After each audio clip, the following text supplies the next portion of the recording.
Welcome to my study Pathshala. Today we will discuss about bryophytes and pteridophytes, and before it we have discussed about algae plant kingdom जिसमें हमने algae के बारे में पढ़ा, और आज हम पढ़ेंगे bryophytes and pteridophytes के बारे में. Bryophytes are small, non-flowering and non-vascular plant including the various mosses and liverworts that are found commonly growing in the moist shaded areas in the hills.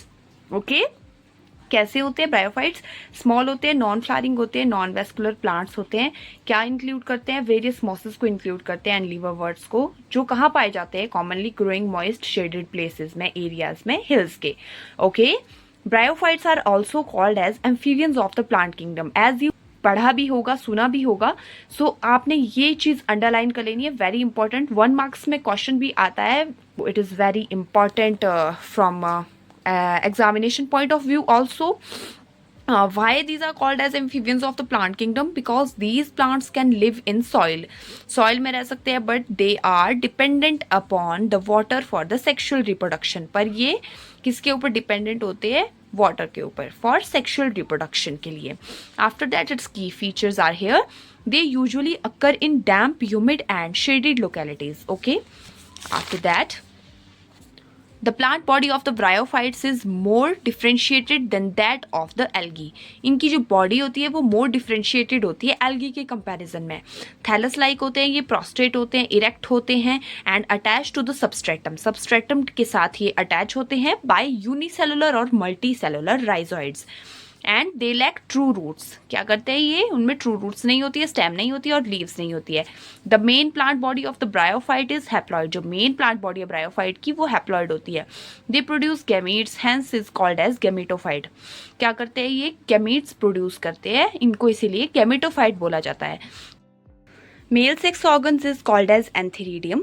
They produce biflagellated antherozoids, and the female sex organ is called as archegonium, and it is flask shaped and produce a single egg. Okay.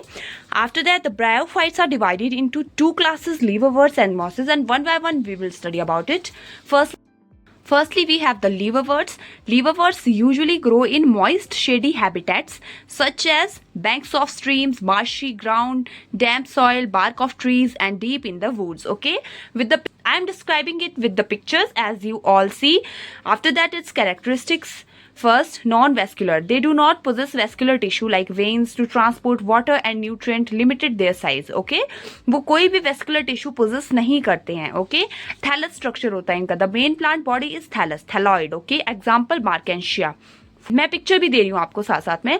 Which is either flat and lobed or differentiated into leaf-like structure, leafy. Okay, this is called as thallus structure.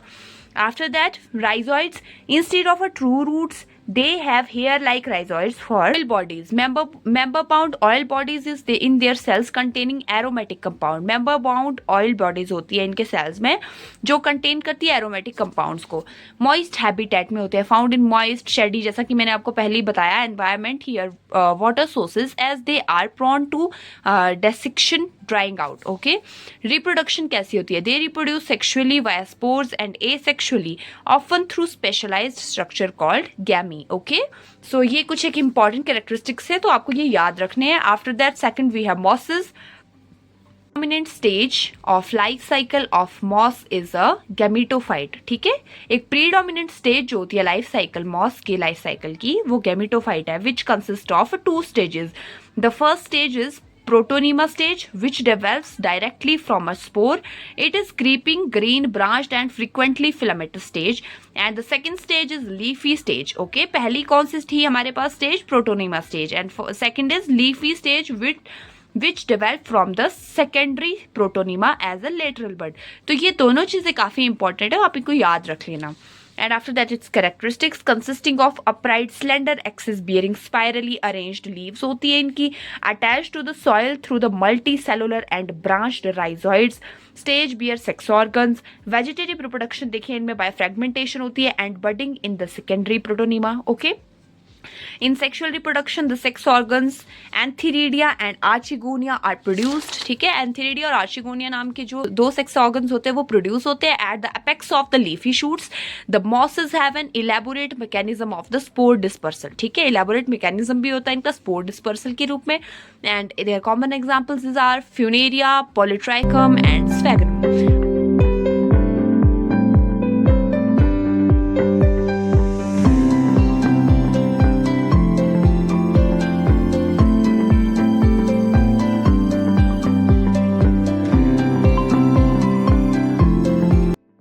After that we have the pteridophytes. ये सब था bryophytes के बारे में. The pteridophytes includes horse tails and ferns. They are free sporing vascular plants. ठीक है, क्या करते हैं ये? फ्री लिविंग वेस्कुलर प्लांट्स है ये, और इंक्लूड करते हैं हॉर्स टेल और फर्न्स को. They have a life cycle with the alternative free living gametophyte and sporophyte. ठीक है, कैसा लाइफ साइकिल होता है इनका? ऑल्टरनेटिंग फ्री लिविंग गैमेटोफाइट और sporophyte. Phases that are independent at maturity, जो इंडिपेंडेंट हो जाते हैं मेच्योरिटी के टाइम पे. टेरिडोफाइट्स कैसे होते हैं? They are used for medicinal purpose and as soil binder. Soil binder और मेडिसिनल पर्पस दोनों के रूप में इनको यूज किया जाता है. And the characteristics, they are the first terrestrial plant to possess vascular tissue, xylem and phloem.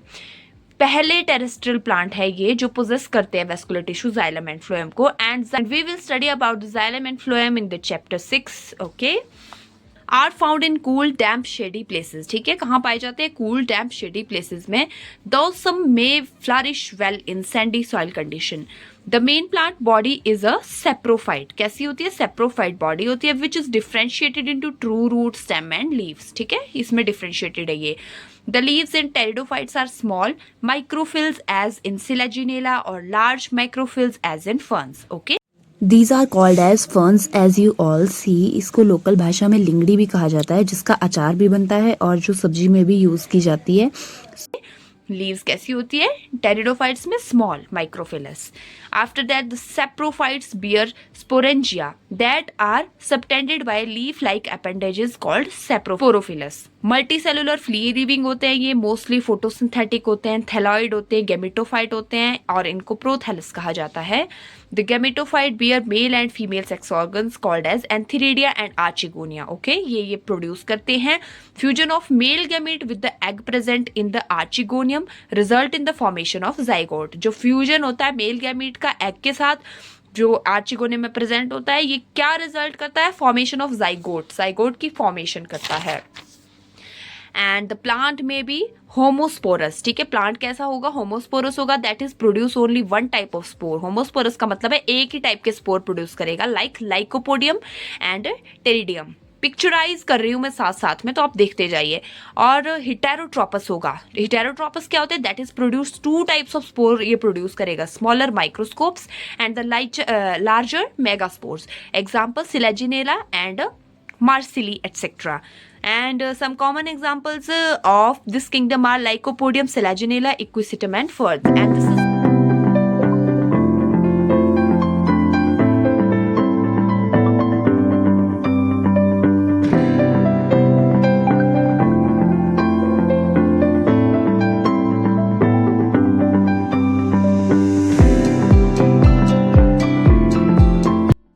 all about these two kingdoms, Bryophyta and Pteridophyta. And next we will study about gymnosperms and angiosperms. And उसके बाद ये chapter खत्म हो जाएगा. सो जितना हमने ये पढ़ा है उतना आप लोग रिवीजन कर लेना अच्छे से. एंड इस चैप्टर में बहुत सारे एमसीक्यू क्वेश्चंस हैं, उनको मैं डाल दूंगी. सो इसी तरह की इंफॉर्मेटिव वीडियोस देखने के लिए माई स्टडी पाठशाला को लाइक शेयर सब्सक्राइब करना ना भूलें. कुछ लोग वीडियोस देखते हैं लेकिन सब्सक्राइब नहीं करते हैं. आप लोग सब्सक्राइब करें और बेल आइकन को भी प्रेस करें ताकि आपके पास इसी तरह की इंफॉर्मेटिव वीडियोज आती रहे. और मैं HPGK से रिलेटेड एनिमेशन वीडियोज भी डालती रहती हूँ, उन्हें भी आप ज़रूर देखें, आपको बहुत अच्छा नॉलेज मिलेगा. And thanks for watching. और कमेंट में मुझे ज़रूर बताएं अगर आपको कुछ क्वेरी चाहिए या मैं कोई डिफरेंट मेथड का यूज़ करके आपको पढ़ाऊँ, सो वो भी आप मेरे साथ शेयर करें. Thanks for watching. धन्यवाद.